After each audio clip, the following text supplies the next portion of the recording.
just and the justifier of him which believeth. Romans chapter 3, verse 26. Being justified by faith, we have peace with God. Conscience accuses no longer. Judgment now decides for the sinner instead of against him.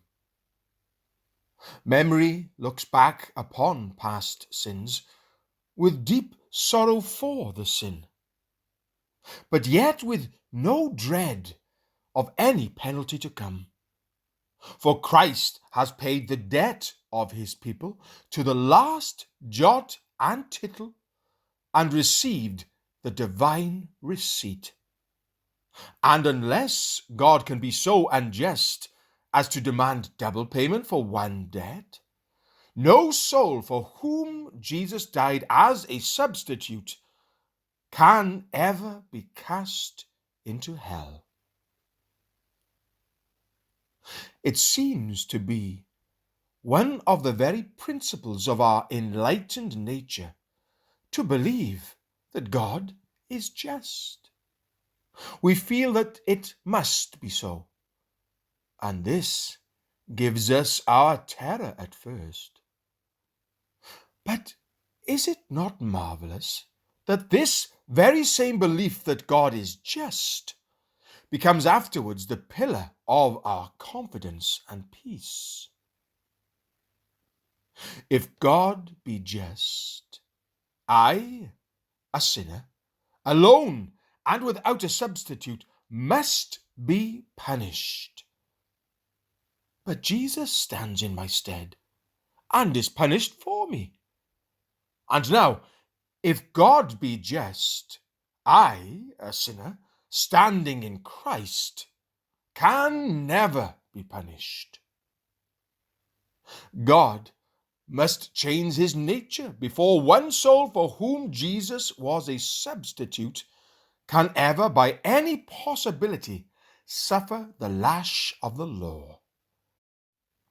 Therefore, Jesus, having taken the place of the believer, having rendered a full equivalent to divine wrath for all that his people ought to have suffered as the result of sin, the believer can shout with glorious triumph, "Who shall lay anything to the charge of God's elect?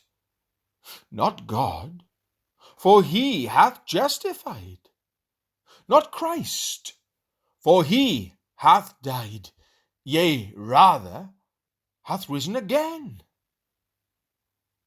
My hope lives not because I am not a sinner, but because I am a sinner for whom Christ died.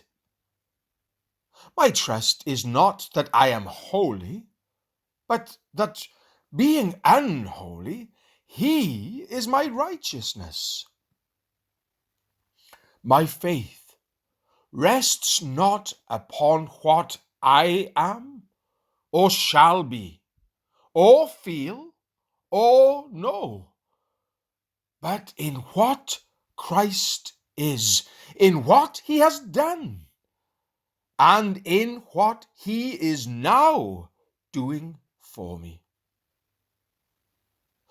On the Lion of Justice, the fair maid of hope rides like a queen.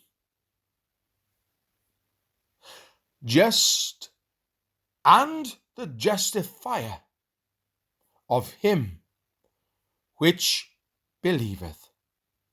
Romans chapter 3, verse 26.